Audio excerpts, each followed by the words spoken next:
Halo semuanya, selamat datang di segmen analisa. Sekarang kita update kembali terkait dengan meninggalnya 3 anggota polisi di Kabupaten Waikanan, Provinsi Lampung pada saat penggerebekan sebuah perjudian sabung ayam yang berada di tengah-tengah perkebunan sawit, teman-teman. Ini ada satu hal yang mau kita bahas di sini. Ada beberapa hal, kayak kemarin tuh kan kesannya kita juga sudah mendengarkan keterangan dari kedua belah pihak, baik dari Polri ataupun juga TNI, yang mereka sepakat bahwa 2 oknum anggota TNI yang saat ini diamankan statusnya masih menjadi saksi, bukanlah tersangka. Ya, alasannya secara hukum memang masuk akal karena untuk menetapkan seseorang sebagai tersangka kan dibutuhkan 2 alat bukti yang kuat ya. Alat bukti ada 5, ada keterangan saksi, keterangan ahli, keterangan terdakwa, petunjuk, dan juga surat. Kita akan bahas ada 2 statement. Statement pertama adalah rekaman yang beredar di sosial media yang orang ini ngaku adalah dirinya itu sekitar cuma 10 meter dari lokasi TKP pada saat kejadiannya. Dan yang kedua adalah statement dari Kapendam 2 Sriwijaya, Kolonel Eko Syahputra Siregar, yang masyarakat menilai ini kesannya beliau ini sangat ngebela banget TNI. Ya, adalah hal yang wajar. Bahkan juga beliau ini nggak segan-segan mengatakan bahwa ada dugaan yang sangat kuat dari hasil investigasi, dari saksi yang sudah berbicara bahwa adanya setoran, adanya bagi-bagi duit yang jelas mitranya Polsek dan yang lain. Ini sedang diselidiki lebih dalam. Kesannya tidak mau disalahkan begitu loh. Peristiwa ini memang betul adalah sebuah musibah, tetapi sebelum kita bahas lebih detail, tanpa mengurangi rasa berduka cita kepada keluarga korban dan juga dari pihak kepolisian, yang pasti bisa aja ketiga korban AKP Lucianto, Aibda Petrus, dan juga Bribtu Galib, mereka tidak mengetahui kalau seandainya dugaan-dugaan motifnya memang itu adalah benar, bisa aja mereka hanya sekedar menjalankan tugas. Untuk urusan oknum-oknum tersebut adalah cerita yang lain. Tapi kita coba bahas lebih detail, karena aku yakin itu kebenaran seperti angin akan keluar dari lubang sekecil jarum pun. Yang pertama, ini adalah rekaman suara yang dia mengaku jaraknya sekitar 10 meter dari TKP. Dia bilang, waktu saya di sana itu kayak hujan pelor. Tentara itu kan banyak yang jaga di sana. Ada 4 atau 5, bahkan ada brimob, ada juga polisi biasa. Ini harus kita klarifikasi, tapi coba kita simak dulu apa yang disampaikan dari saksi ini, teman-teman. Kebenaran aku posisi di situ, Bang, dalam ceritanya paling jarak 10 meter aku di pojok situ kan. Nah, masih Kentaro langsung mobil ras putih datang, langsung keluar anggota itu 2, 3 buka pintu, langsung jangan gerak, keluar lagi hujan pelor. Nah, di situ kan tentara banyak yang jaga itu, laras panjang itu kan banyak.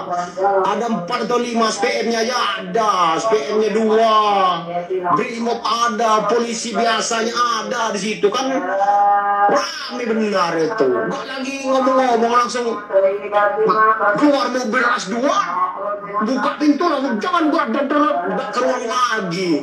Ya sudah kabur sendiri-sendiri orang. Oke, ini tipikal, kalau aku lihat dari suara rekaman ini sih ya memang natural banget ya, menceritakan apa yang dipandang, dilihatnya saat itu. Jarak 10 meter, ya memang bisa kelihatan dengan jelas, apalagi juga kondisinya kan kalau kita lihat pembubaran lah atau penggerebekan istilahnya, kita sedang mencari tahu lebih dalam nanti, itu kan masih siang hari ya, sekitar jam 5 sore kurang lebih penangkapan di saat itu, penggerebekan saat itu.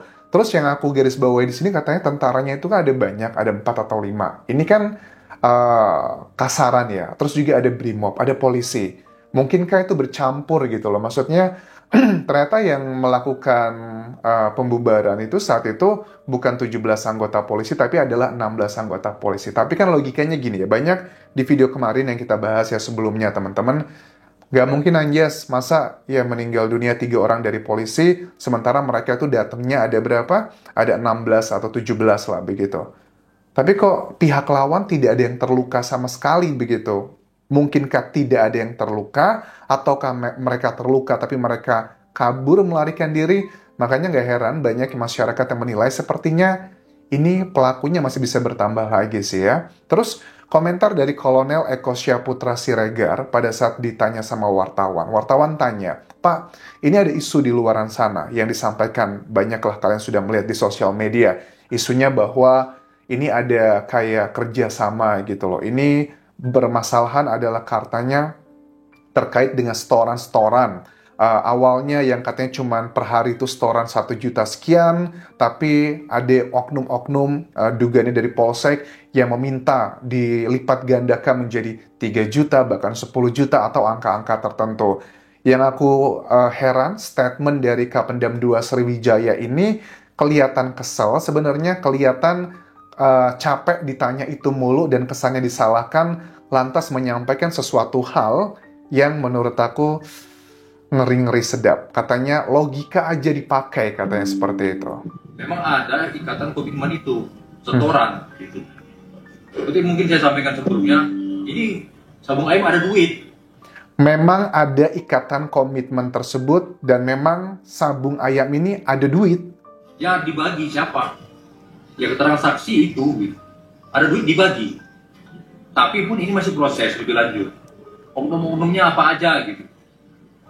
Mungkin aja yang lain siapa aja, ya, kita tunggu prosesnya. Oke. Dibagi ada, ya. Duit dibagi ya ada, tapi oknum-oknumnya siapa aja? Ini sebenarnya sudah kayak teka-teki dan kita sebagai masyarakat juga yang punya logika, punya common sense, bisa memahami sebenarnya. Cuman karena proses hukum harus kita hargai, harus dikumpulkan alat-alat buktinya, fakta-fakta hukumnya nanti seperti apa ya harus clear juga di sini. Kita bukan bodoh-bodoh amat lah. Duit ada bagi ya, store ada ya. Kita bukan bodoh-bodoh amat lah. Duit ada ya, store ada ya. Paham nggak maksudnya kalian? Indikasinya sih gini ya. Duit ada, store ada, ya logika aja lah. Autoritinya, siapa yang memegang wilayah tersebut? Store ada, makanya nggak heran waktu kita lihat ada video yang viral, ada salah satu oknum TNI yang mempromosikan Sabung Ayam tersebut di sosial media di Facebook ya. Kita udah mikir, logika aja, kalau ini sembunyi-sembunyi, nggak ada backingan, nggak ada kerjasama, kok berani begitu loh? Pasti harusnya takut ya, nggak mungkin dipromosikan gitu di Facebook begitu, tapi ini berani banget. Jadi, ya. Ke Kapolsek kapan? Ini yang jelas mitranya Polsek, mitra lain kita selidiki. Oke. Waktu wartawan tanya, ini maksudnya menuju ke Kapolsek katanya. Nggak dijawab, cuman yang jelas katanya mitranya Polsek. Siapa aja oknum-oknumnya sedang kita selidiki. Koramil hubungan dengan Polsek. Ada uang di wilayah mereka bagi. Ya, itu keterangan ya. Saya tekankan itu keterangan. Oh, itu keterangan.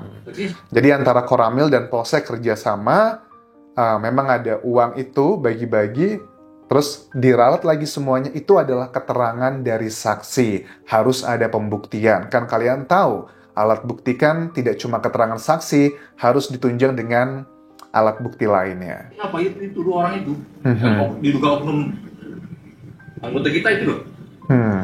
Penyidiknya bukan saya. Keterangannya sementara sudah ada. Nilainya sama dengan isu yang mereka. Oke. Kelihatan banget dari beliau itu memang agak kesel ya sebenarnya menjawab pertanyaan ini berulang-ulang, tapi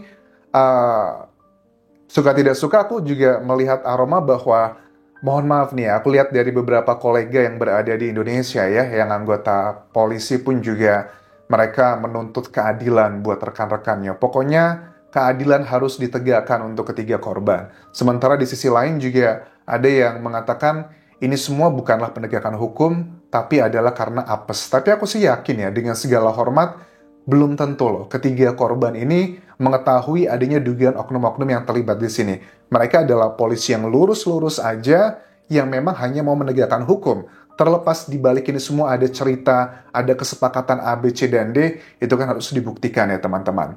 Kemudian, yang ditegaskan waktu kita dengarkan keterangan kemarin pada saat press conference dari pihak terkait, baik itu Polri dan juga TNI, masyarakat kesannya tuh kayak agak kecewa. Wah, ternyata dua oknum TNI tersebut statusnya bukanlah tersangka, tapi baru saksi. Walaupun sudah ada pengakuan begitu. Cuman ada satu statement disampaikan dari Kapendam 2 Sriwijaya ini bahwa Yang pasti, yang perlu kita garis bawahi adalah tidak ada yang boleh pelaku siapapun yang lolos dari peristiwa ini. Oke, sabung ayam ini menurutnya adalah sudah berlangsung sekitar 1 tahun. Antara Koramil dan Polsek sebenarnya adalah mitra. Pelaku memang dugaannya adalah yang berasal dari Koramil, tapi logikanya sebenarnya ini mereka sudah sama-sama tahu ada ikatan komitmen setoran antara oknum di sini. Coba kita pahami maksudnya apa di sini, karena bagi aku juga kita juga nggak bodoh-bodoh amat ya, kita ngerti apa yang terjadi di lapangan sebenarnya. Sepanjang ini, sejauh ini, ini adalah mitra sebenarnya. Jadi antara Koramil, Polsek ini mitra. Artinya berkomunikasi, bekerja sama, saling support, memberi atensi. Nah, dengan jangka waktu yang 1 tahun, seyogianya logika berpikir, pasti ya ada yang sama-sama diketahui. Oke. Bahasanya adalah bahasa yang indirect atau tidak langsung. Seperti antara Koramil dan Polsek, sudah 1 tahun ada judi ayam tersebut. Logikanya pasti sudah ada yang sama-sama diketahui. Ini sudah menjurus ke arah-arah seperti suara akar rumput. Ya, kalian lihatlah komentar di video sebelum ini, teman-teman. Ada yang bilang, ya, dugaan-dugaan tadi katanya awalnya adalah perjanjiannya cuma sekian juta per hari atau per minggu, tapi minta dinaikin dan sebagainya, tidak terjadi kesepakatan. Ada yang bilang bahwa ini kesal nih gara-gara sudah dibayar, tapi kok masih dilakukan penggerebekan juga.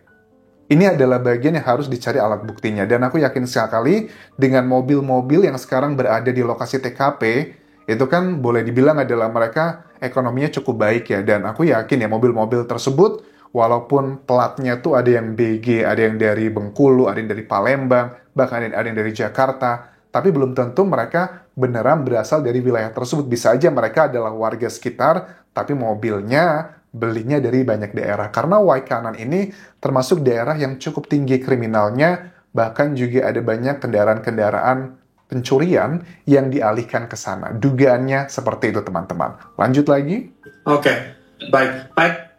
Bagian ini, ya aku sih masih berharap sekali bahwa permasalahan ini tidak merepresentasikan adalah TNI dan juga Polri, karena memang kita lihat intensitas ketegangan antara kedua institusi di lapangan, terutama buat secara pribadi aku melihat di kolega-kolegaku, mereka banyak yang marah dan juga kecewa karena 3 rekannya, anggota polisi itu meninggal dunia. Tapi di sisi lain, anggota TNI juga sebagian aku lihat mereka tidak mau disalahkan. Ini terjadi ada sebab dan juga akibat. So, sementara ini dulu teman-teman yang bisa kita update, tetapi yang jelas dari peristiwa ini, dari hasil otopsi kelihatan banget memang perilaku atau aksi dornya tersebut itu dilakukan dalam jarak dekat. Seperti aku bahas di bagian otopsi kemarin. Terima kasih sudah menonton, sampai ketemu lagi di video berikutnya. Tinggalkan like dan juga komen, subscribe channel YouTube ini, follow Instagram, Facebook pageku dan juga akun TikTok di Anjasa Sumara. Sampai jumpa.